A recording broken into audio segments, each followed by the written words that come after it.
একটা উড়ো খবর সামনে এসেছে।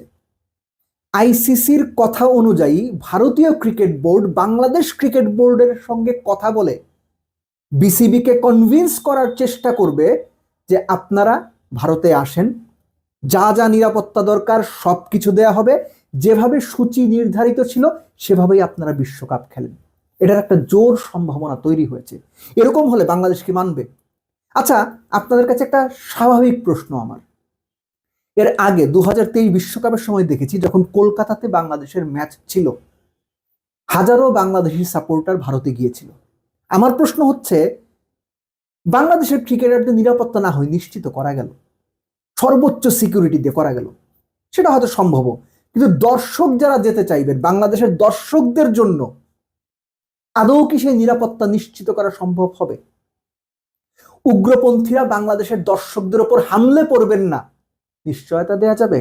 তারও আগে বাংলাদেশের দর্শক যারা যেতে চান টিকিট কেটে বৈধভাবে, তাদেরকে ভিসার ব্যাপারে সহযোগিতা করা হবে।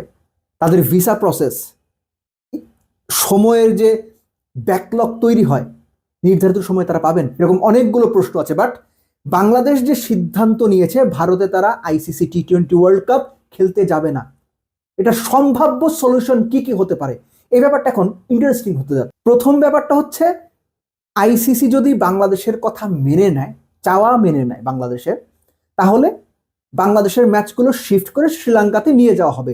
এতে ভারত বিপুল একটা আর্থিক ক্ষতির মুখে পড়বে। এটা সম্ভব, কিন্তু আইসিসি কি আদৌ এভাবে চিন্তা করবে? আইসিসি কি আদৌ মোটামুটি 1 মাস বাকি থাকা অবস্থায় টুর্নামেন্টের এত বড় রিশিডিউল করতে চাইবে? এই চ্যালেঞ্জটা তারা নেবে? প্রতিষ্ঠান হিসাবে আইসিসির উপর বরাবরই আমার ভরসা কম, কিছু ক্ষেত্রে ভরসা একদমই নাই, কিন্তু তারপরও আইসিসি যদি সিদ্ধান্ত নেয় তাদেরকে সাধুবাদ জানাবো। এর পরবর্তীতে যে সম্ভাব্য ব্যাপারটা হইতে পারে, যে আইসিসি মনে করলো যে না, এটা সম্ভব না, তোমরা ইদার ভারতে খেলবা নাইলে খেলবা না, বাংলাদেশ বিশ্বকাপ বয়কট করলো। এর আগে ওই ঘটনা ঘটেছে 1996 সেই বিশ্বকাপে শ্রীলঙ্কাতে অস্ট্রেলিয়া খেলতে যায়নি, 2003 বিশ্বকাপেও এরকম ঘটনা ঘটেছে।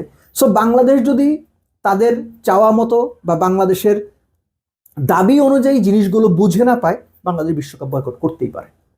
আরেকটা সম্ভাবনা কোনটা, যেটা আমরা শুরুতে আলোচনা করছি বা শুরুতে বলেছিলাম, যে একটা আলোচনা সামনে আসছে যে আইসিসির পরামর্শ ভারতীয় ক্রিকেট বোর্ডের কাছে যাচ্ছে বা যাবে, যে তারা যেন বাংলাদেশের নীতি নির্ধারণী মহলের সঙ্গে যোগাযোগ করে, ক্রিকেট সংশ্লিষ্ট যারা আছেন তাদের সঙ্গে যোগাযোগ করে কনভিন্স করার চেষ্টা করেন বাংলাদেশকে, বা যে বিষয়গুলো নিয়ে বাংলাদেশ সতর্ক অবস্থানে রয়েছে বা যে বিষয়গুলোর কারণে বাংলাদেশ ভারতে খেলতে যেতে চাইছে না, সেই বিষয়গুলো সম্পর্কে বা সেই বিষয়গুলোর সমাধান সম্পর্কে, সমস্যাগুলো সমাধান সম্পর্কে বাংলাদেশকে আশ্বস্ত করা হবে। সেটা তারা করতেই পারে, তারা সেই চেষ্টা করতেই পারে, তাতে দোষের কিছু নেই। কিন্তু আমার বিষয়টা হচ্ছে যে, এই যে বাংলাদেশের সাংবাদিকরা যাবে বিশ্বকাপ কভার করতে ভারতে, এই যে বাংলাদেশের দর্শকরা একটা বড় অংশ নিজের দেশের খেলা মাঠে বসে দেখতে চায়, তাদের নিরাপত্তার কি হবে? তাদের নিরাপত্তার ব্যাপারে বিসিবি তারা কি কম্প্রোমাইজ করবে? বাংলাদেশ সরকার কম্প্রোমাইজ করবে?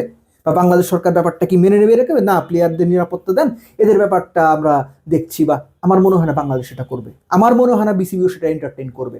বরং বিসিবি তথা বাংলাদেশ সরকারের সঙ্গে আলোচনা করেই তাদের যে স্ট্যান্ড বা বিশ্বকাপ ভারতে না খেলার ব্যাপারে তাদের যে অবস্থান, সেখানেই দৃঢ়ভাবে টিকে থাকবে। হ্যাঁ, বাংলাদেশ শত শেষ পর্যন্ত বিশ্বকাপ বয়কট করে দিতে পারে, বিশ্বকাপে না যাইতে চাইতে পারে। আইসিসি যদি বাংলাদেশের দাবি মেনে না নেয়, বাংলাদেশকে তারা বলবে যে তোমরা আইসো না, বাংলাদেশ হয়তো বলবে যে ঠিক আছে আমরা গেলাম না। বিশ্বকাপ না খেললে বাংলাদেশ ক্রিকেট শেষ হয়ে যাবে। তবে অবশ্যই বিশ্বকাপ না খেলাটা অনেক বড় একটা ক্ষতি, কিন্তু দেশ, দেশের আত্মমর্যাদা, ক্রিকেটার, ক্রিকেট সংশ্লিষ্ট যারা থাকবেন, যে দর্শকরা যাবেন, তাদের সেফটি, যে সাংবাদিক ভাইয়েরা বোনেরা যাবেন, তাদের নিরাপত্তা, এ সমস্ত কোনো কিছুর সাথে কম্প্রোমাইজ করার কোনো সুযোগ নাই।